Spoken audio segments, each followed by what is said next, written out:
Let's jump right into this explainer because we've got to unravel a pretty fascinating mystery today. You know that clunky, heavy pharmacy bag you get when you're sick? Picture this. You wake up shivering. Your head is absolutely throbbing. Your forehead is burning up. You drag yourself to the doctor, completely expecting them to just, hand you a simple fever pill. But instead, you walk out of that clinic carrying a bag weighing you down with 3 different prescription bottles. So you go in for a simple fever and you leave with 3 bottles. Why does this happen?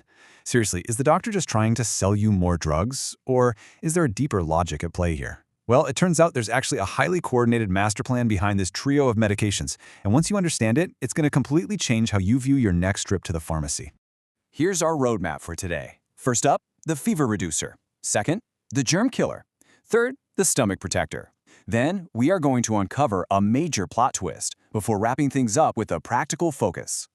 Now, in the medical world, this 3-pill combo is officially called the Symptomatic, Etiological, and Protective Triad. I know, that sounds like a total mouthful, but honestly, it just means you have 1 pill for your symptoms, 1 for the root cause, and 1 to protect you from the side effects of the other pills. It's this fascinating chemical balancing act happening right inside your own body. Let's start with Section 1, the fever reducer, used for symptomatic control. When you get sick, your immune system essentially hijacks your brain's thermostat to crank up the heat. Specifically, it targets your hypothalamus. The illness cranks the heat way up, which is exactly why you shiver and feel so miserable. So this first pill's main job, usually an NSAID like Ibuprofen or Diclofenac, is simply to step in, lower your core body temperature, and reset that thermostat so you can actually feel human again. Think of the fever reducer as your body's AC repairman. You pop an Advil during the flu because your body's heater is basically stuck on full blast. The AC repairman arrives, walks right up to the wall, and manually resets that thermostat back to a comfortable 98.6 degrees. Within an hour or so, you stop shivering and you can finally get out of bed. But here's a really fascinating fact. Fever isn't a glitch in your system. It's actually a weapon. Bacteria absolutely hate the heat. So your body intentionally raises its own temperature to literally cook the invading germs. It's a brilliant natural defense mechanism. However, if you misunderstand this and just ignore the fever reducer when your temperature soars dangerously high, you're going to suffer extreme metabolic strain and some really miserable chills.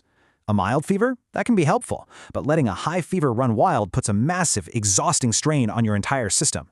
That's why bringing in the AC repairman is so vital to keeping you stable.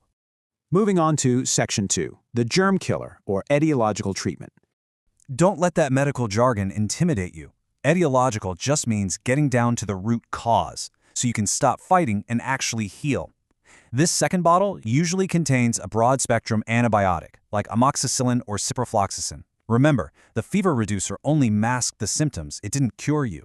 This pill right here, this is the actual hunter. While our AC repairman masked the symptoms, this pill is the exterminator going into the walls to eliminate the rats, just like taking a Z-Pak or amoxicillin for confirmed strep throat.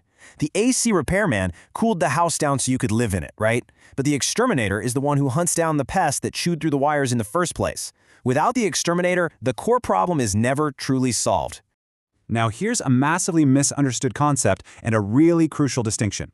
Antibiotics are amazing for bacteria, but they won't do a single thing for a viral infection like a common cold. If your fever is caused by a virus, say the flu, taking an antibiotic is completely 100% useless. It only works its magic on bacterial invaders. But if you actually have a bacterial infection and you ignore this pill, the bugs are just going to keep multiplying. The second that fever reducer wears off, your fever will roar right back because the root cause is still there. Even worse, that infection could dangerously spread straight into your bloodstream. All right, let's hit Section 3, the stomach protector, which is all about protective pharmacology. This is the most mysterious pill in your bag. The crucial point here is that those fever reducers are harsh, and they actually block protective chemicals in your gut. So this third pill, usually a proton pump inhibitor, or PPI, like omeprazole, steps in to reduce acid and protect your stomach lining. See, while the NSAID is great at lowering your fever, it inadvertently blocks the stuff that protects your stomach from its own digestive acid. This pill is prescribed strictly to manage that side effect. Think of this pill as the ultimate bodyguard, catching the friendly fire from the fever reducer. It's a lot like taking a heartburn pill alongside heavy pain relievers for a sports injury. While the fever reducer is busy attacking the fever, it accidentally shoots some friendly fire down at your stomach. This bodyguard stands firmly in front of your stomach lining with a bulletproof shield, catching all that damage so you don't get hurt. And what's really interesting is a specific drug called rabizopral. It goes above and beyond. Among all the stomach protectors out there, it doesn't just block the acid, it actively reinforces the wall by helping to generate a protective mucus layer for your stomach lining. Now that is a very proactive bodyguard. Without this bodyguard, a vulnerable person taking heavy fever reducers might cure their fever but end up in the ER with a bleeding stomach ulcer. It's a silent danger. You might feel totally fine up top, completely unaware that severe gastrointestinal bleeding is happening down below, all just because you missed this crucial third piece of the triad. Okay, time for section 4, the plot twist, the just-in-case mistake. Get this. A shocking 70% of patients with simple, self-limiting viral infections are given an unnecessary antibiotic because doctors fear lawsuits and patients demand a quick fix. 70%. You have patients walking in with a normal viral runny nose, pressuring the doctor for a magic pill so they can get back to work. And doctors, often terrified of malpractice suits if they miss something, just write the prescription to be safe. But demanding an antibiotic for a simple runny nose, that's literally like dropping a nuclear bomb on a mosquito. Sure, you might feel like you're aggressively attacking the illness, but you're actually destroying everything in the process. Your healthy gut bacteria get completely wiped out, and the surviving bugs mutate to become indestructible superbugs. And this creates a truly terrifying timeline for antimicrobial resistance.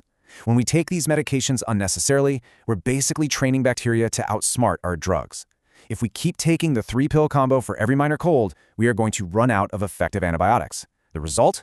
By the year 2050, antibiotic-resistant superbugs could become the leading cause of death worldwide. Let that sink in for a second.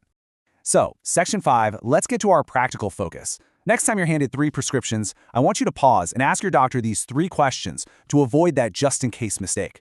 First, ask, is my fever caused by a bacteria or a virus? If it's a virus, you likely only need the AC repairman, the fever reducer. Second, do I really need the antibiotic? See if they can do a rapid test to confirm the bacteria before bringing in the exterminator. And third, do I need the stomach protector? If your stomach is healthy and you're only taking the fever reducer for a day or 2, you might not need the bodyguard at all. Because at the end of the day, understanding why each medication is prescribed helps you make informed decisions and avoid unnecessary treatments. So, will you be in the driver's seat during your next doctor's visit? Understanding the anatomy of the medical triad ensures you're getting the exact right fix at the exact right time without compromising your future health. Thanks for joining me on this explainer, and as always, stay curious.